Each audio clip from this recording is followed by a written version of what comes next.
बिस्मिल्लाहिर्रहमानिर्रहीम अस्सलाम वालेकुम खुशामदीद MCQ प्लानट ऑफिशियल में the home of current affairs.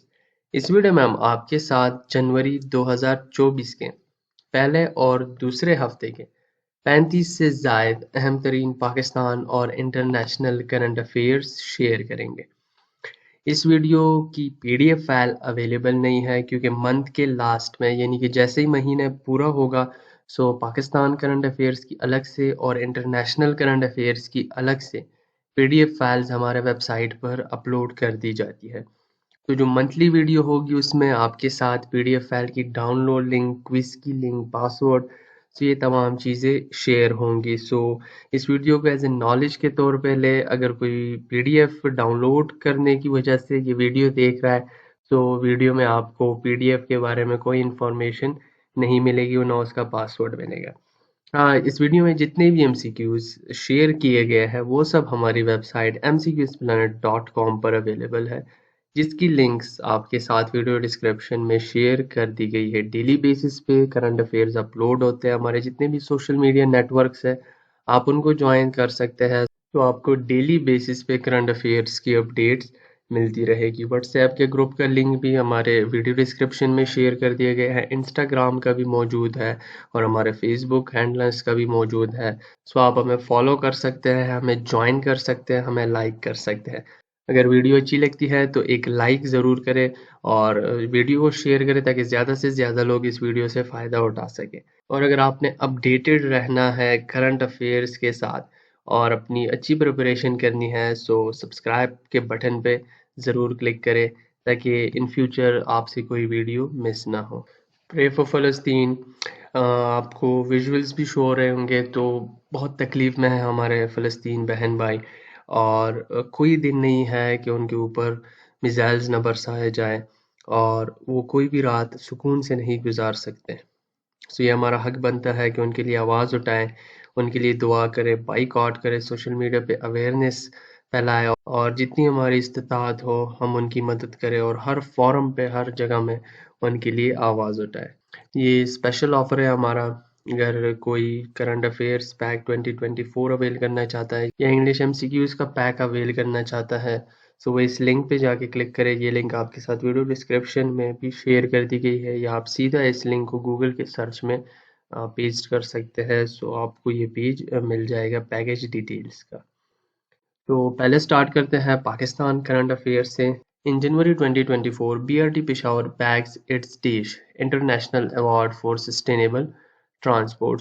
जनवरी 2024 में BRT पेशावर को एक अवार्ड से नवाजा गया है। इंटरनेशनल अवार्ड है फॉर सस्टेनेबल ट्रांसपोर्ट, यानी कि ट्रांसपोर्ट के मेयार को बेहतरीन रखने पे उनको ये इंटरनेशनल अवार्ड दिया गया है। ये इनका कौन सा अवार्ड है, यानी कि इंटरनेशनल अवार्ड के वो जीतने में कामयाब हुआ। इन गिवन ऑप्शन में से option C 5th international award for sustainable transport, यानी कि ये 5वीं मरतबा उनको इस इंटरनेशनल अवार्ड से नवाजा जा रहा है और इनको ये अवार्ड दिया गया 8 जनवरी 2024 को। और जो मौजूदा CEO है ट्रांस पेशावर के वो डॉक्टर तारिक उस्मान है। और जो नॉमिनेशंस थी इस अवार्ड के लिए उसमें इंडिया का जो ट्रांसपोर्ट सिस्टम था वो शामिल था, अर्जेंटीना का, UAE का, ब्राज़ील का, कोलंबिया का, तुर्की का और चाइना का। बस इसमें कुछ फैक्टर्स होते हैं। BRT पेशावर ने उन तमाम फैक्टर्स को कंप्लीट किया है और जिस बेस पे इनको इस इंटरनेशनल अवार्ड से नवाजा गया। The theme of Pakistan's first Global Health Security Summit, which took place from January 10 to 11, 2024 was। तो यहाँ पे कुछ points. Global health security summit का साल 2024 में पहला एडिशन था। ये पॉइंट फर्स्ट हो गया। दूसरा जो है, ये फर्स्ट एडिशन जो था वो पाकिस्तान में हेल्ड हुआ था, ठीक है, और इसके जो डेट्स थे वो जनवरी 10 to 11, 2024 थे। ये 3 पॉइंट्स आपको ऐसे एक क्वेश्चन से मिल गए। अब जो थीम है इसका उसके बारे में भी बात कर लेते हैं। Option D, together for a healthy planet. ये इसका थीम है। आपको इस एक क्वेश्चन से ही 3, 4, 5 पॉइंट्स वो मिल गए हैं। How many voters registered for the 2024 election in Pakistan? Election का सीजन चल रहा है, सो ये इम्पोर्टेंट है। सो पाकिस्तान में 2024 का जो इलेक्शन होगा उसके लिए कितने वोटर्स रजिस्टर्ड हैं और कितने वोटर्स एलिजिबल हैं।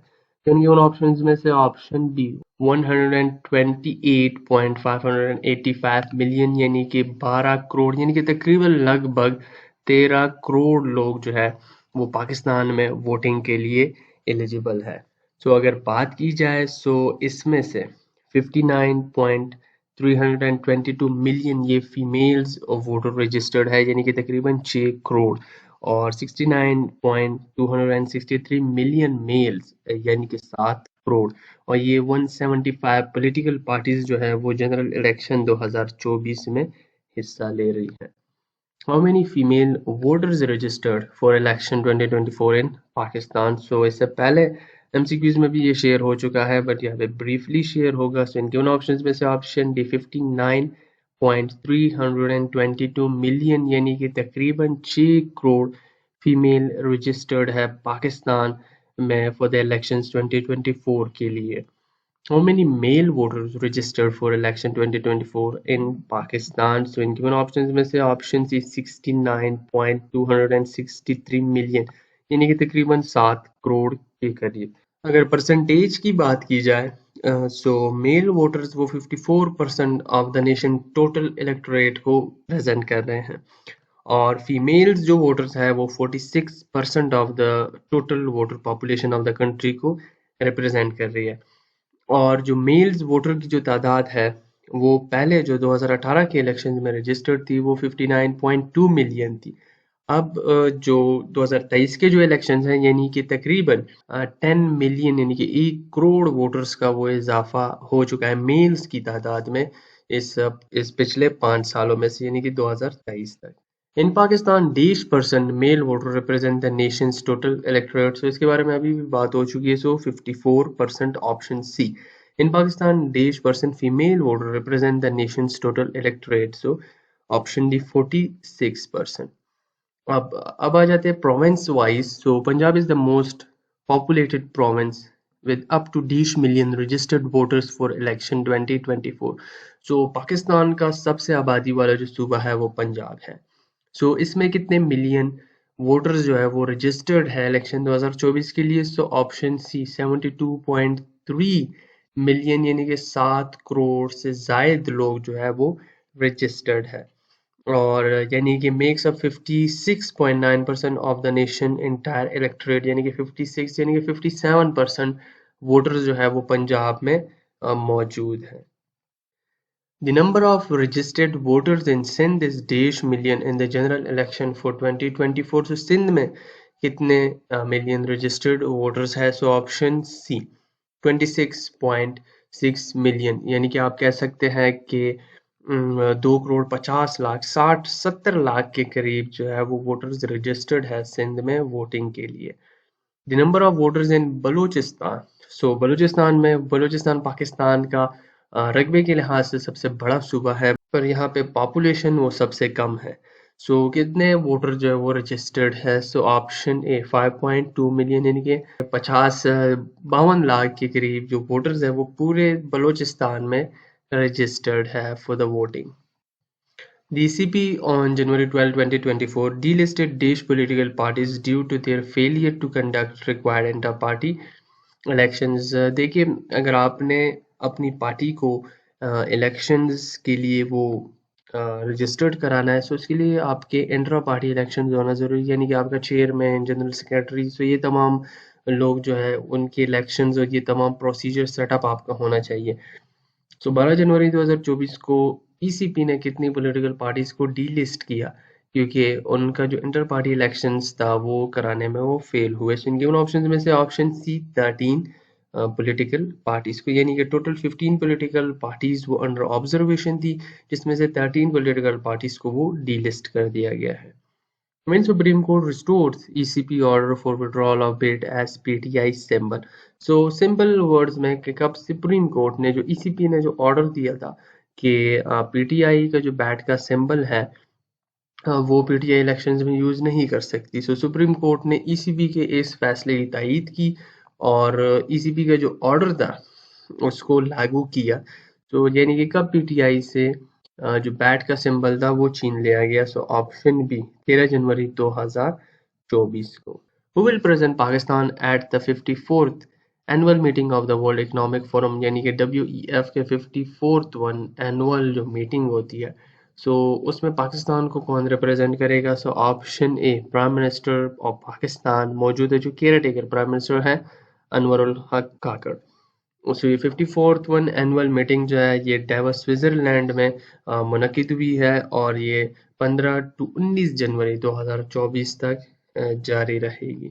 Who became the first Muslim and South Asian woman to serve as the mayor of Mount Laurel in New Jersey? So पहली मुस्लिम, पहली साउथ एशियन और पाकिस्तानी रूट्स की यानी कि पाकिस्तान से ताल्लुक़ रखने वाली वुमेन मेयर बनी है माउंट लॉरल की न्यू जर्सी में। सो उनका क्या नाम है? सो ऑप्शन है Fauzia जानजुआ। When Iran launched a missile attack and military drones into Pakistan Balochistan region, so Pakistan और ईरान में हाल ही में कशीदगी बढ़ी है कि जब ईरान ने पाकिस्तान के फ़िज़ाई हदूद की खिलाफ वर्जी करते हुए उनका कहना है कि हमने मिलिटेंट्स ग्रुप पे अटैक किया है, यानी कि पाकिस्तान की सरजमीन पे उन्होंने मिसाइल अटैक्स और मिलिट्री ड्रोन्स के ज़रिए वो अटैक्स किए। तो ये कब किया ईरान ने? सो ऑप्शन सी जनवरी 16 2024 को ईरान ने पाकिस्तान पर मिसाइल और ड्रोन अटैक्स किए और ईरान ये क्लेम कर रहा है कि उन्होंने टारगेट बनाया है जैश उल अदल को। ये एक मिलिटेंट ऑर्गेनाइजेशन है जो कि पाकिस्तान और ईरान के बॉर्डर्स के नज़दीक है और ये मेनली टारगेट करती है ईरानियन गार्ड्स को, यानी कि उनकी जो मिलिट्री है उसको। Jaish al-Adl is a Daesh militant and separatist organization that operates in Iran and Pakistan. So Jaish उल अदल ये किस किस्म का मिलिटेंट और सेपरेटिस्ट ऑर्गेनाइजेशन है? सो ऑप्शन है ये सुन्नी तंजीम है, यानी कि इसमें जो लोग हैं वो सुन्नी है और ये मोस्टली फाइट करते हैं ईरान से। सो इसको जैश उल अदल को आर्मी ऑफ जस्टिस भी कहा जाता है और इनका बेसिक मकसद यानी कि वो ईरान और पाकिस्तान में ये टेरर अटैक्स करते हैं, बट मोस्टली ये अटैक्स ईरान में करते हैं और ये फर्स्ट टाइम अपेयर्ड हुए 2012 में और हेडलाइंस जब इनकी आई वो 2013 में आई कि जब इन्होंने रिस्पॉन्सिबिलिटी कबूल की 2013 में 14 ईरानियन गार्ड्स को कत्ल करने।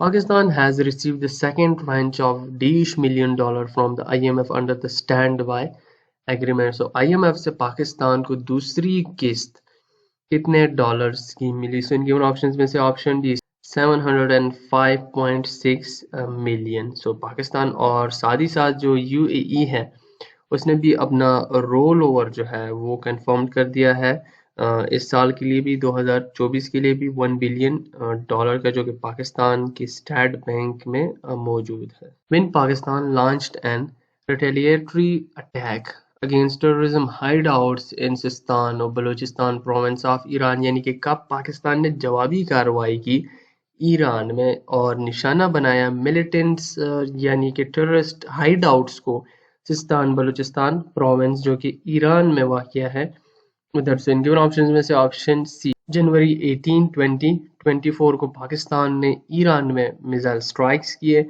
और सेवरल जो मिलिटेंट हाइडआउट्स थे उसको निशाना बनाया और इसके दरमियान सेवरल टेररिस्ट जो है वो भी कत्ल हुए और इस ऑपरेशन को कोड नेम दिया गया मर्गबार सरमचार। अब बात करते हैं इंटरनेशनल करंट अफेयर्स की। पहला करंट अफेयर है what is the name of the first deep sea port of Bangladesh? So Bangladesh के पहले गहरे बंदरगाह का क्या नाम है? सो ऑप्शन सी मतरबारी पोर्ट और ये इसकी कंस्ट्रक्शन शुरू कर दी गई है और ये ऑपरेशनल होगा 2027 में। When Qasim Soleimani tomb was attacked by two bomb explosions, so कब कासिम सुलेमानी की जो कब्र है सो वहाँ पे बहुत लोग आए थे क्योंकि इन गिवन डेट्स में से उसकी बरसी थी उस दिन।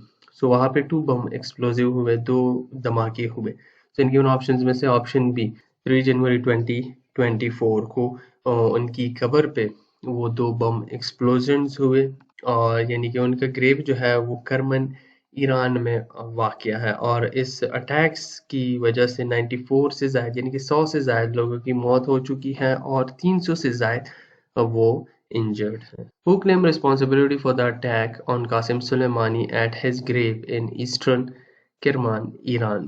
किसने इस अटैक की रिस्पॉन्सिबिलिटी कबूल की है कि जो कासिम सुलेमानी की ग्रेवयार्ड पर हुई? सो गिवन ऑप्शंस में से ऑप्शन सी ISIS-K यानी कि इस्लामिक स्टेट खुरासान यानी कि जो अफगानिस्तान रीजन में मौजूद है, उन्होंने इसकी जिम्मेदारी कबूल की। ईरानी president Ebrahim Raisi blame which country for the attack on Qasem Soleimani top? अब ISIS-K ने तो जिम्मेदारी कबूल की, लेकिन उस जिम्मेदारी के अलावा भी ईरान के प्रेसिडेंट किस मुल्क को वो दोषी ठहरा रहे हैं इस अटैक का? सो इन ऑप्शन में से ऑप्शन बी इसराइल को। इब्राहिम रईसी वो ये क्लेम कर रहे हैं कि इसराइल ने ये अटैक्स करवाया है, वहाँ की जो ज़ायनिस्ट रजीम है उसने इस ISIS-K को वो फैसिलिटेशन दी है, और यूनाइटेड स्टेट्स और इसराइल दोनों जो है वो इस अटैक में शामिल हैं। David Warner who has retired from one day international and test cricket as a player from which country? अभी हाल ही में डेविड वार्नर वो ODI और टेस्ट क्रिकेट से रिटायर्ड हो चुके, तो उनका ताल्लुक किस मुल्क से? इन गिवन ऑप्शंस में से ऑप्शन ए ऑस्ट्रेलिया से। In January 2024, which country launched a satellite named Einstein probe? जनवरी 2024 में किस मुल्क ने आइंस्टाइन प्रोब नामी सैटेलाइट वो लॉन्च किया है? ऑप्शन सी चाइना ने। Which animal has recently been declared the national symbol of Kyrgyzstan? किस एनिमल को भी हाल ही में किर्गिस्तान का नेशनल सिंबल वो डिक्लेयर्ड किया गया है? Option is snow leopard. Which company has decided to introduce so-called Copilot key in PC keyboards? In given options में से ऑप्शन सी माइक्रोसॉफ्ट वो Copilot की को अपने जितने भी न्यू लैपटॉप्स यानी कि जितने भी सिस्टम्स आएंगे वो इसमें इसको ऐड करेगी, और ये एक विंडो ऑपरेटिंग की होगी, यानी कि अगर कोई इस की को प्रेस करता है उसे AI चैटबॉट, माइक्रोसॉफ्ट का जो AI चैटबॉट है वो ओपन होगा।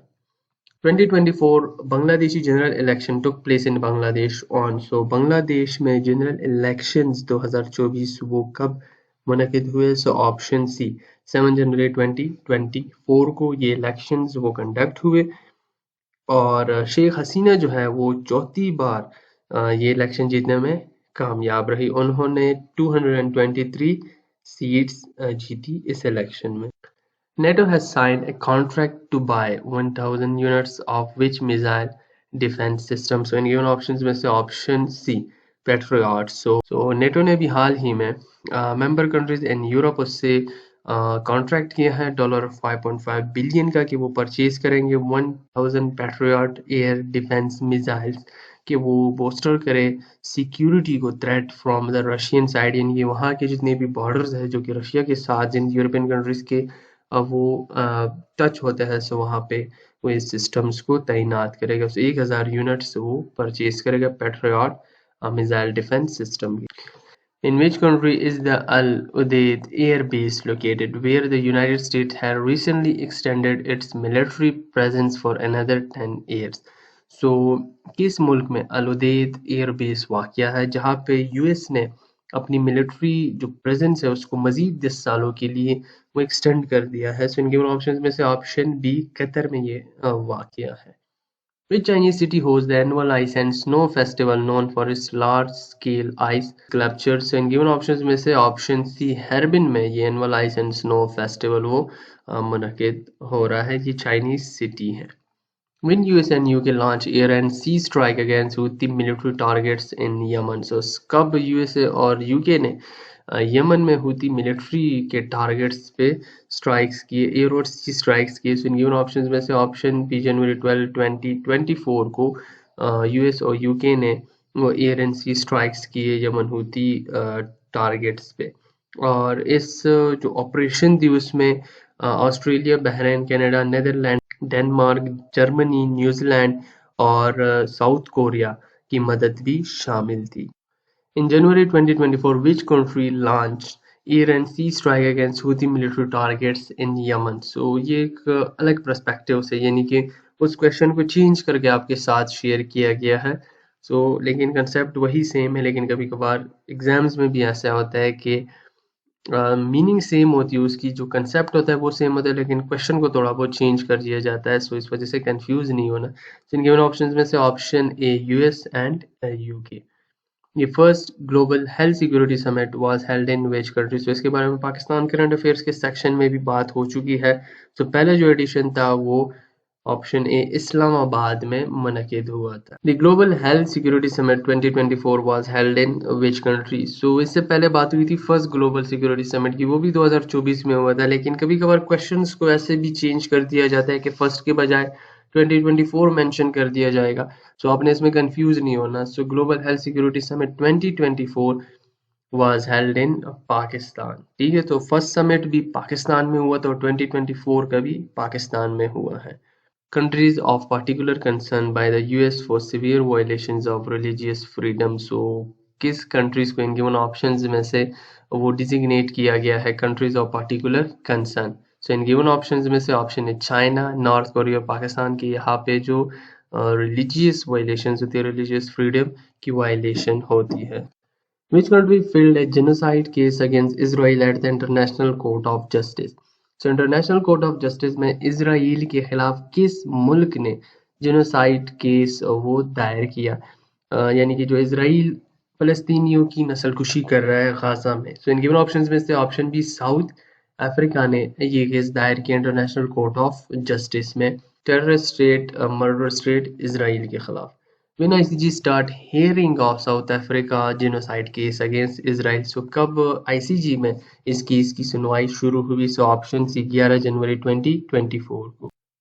In the 2023 Skytrax prestigious awards, which airport honored with the title of the world best airport for 2023 years? So 2023 के लिए किस एयरपोर्ट को दुनिया का बेहतरीन एयरपोर्ट वो नामजद किया गया है? So option B Singapore Changi airport.